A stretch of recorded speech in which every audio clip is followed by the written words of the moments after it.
Hello সবাইকে। আজকে সকাল থেকে সারাদিন খুব বৃষ্টি পড়ছে। তো সকাল থেকে সারাদিন ঝিরঝির করে বৃষ্টি পড়ছিল বলে আমি সন্ধ্যায় এখানে খাবার করতে চলে এসেছি। কারণ রাতে আজকে করব হচ্ছে খিচুড়ি আর আলুর দম।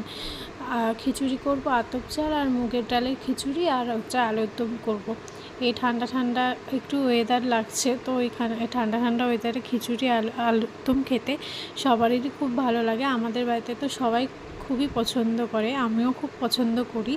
যদিও আমার বর খুব একটা খায় না, তাও করলে খেয়ে নেয় কোনো ব্যাপার না। কিন্তু ওরটা আবার ঘি ছাড়া করতে হয়, কারণ ও অত গরমে তো ঘি দিয়ে খেতে পারে না। তো এবার আমি এদিকে দেখো খিচুড়িটাও আমার তোমাদের সাথে কথা বলতে বলতে আমার খিচুড়িটাও এদিকে রেডি হয়ে গেছে। তো খিচুড়িটায় আর একটু ফুটলেই হয়ে যাবে।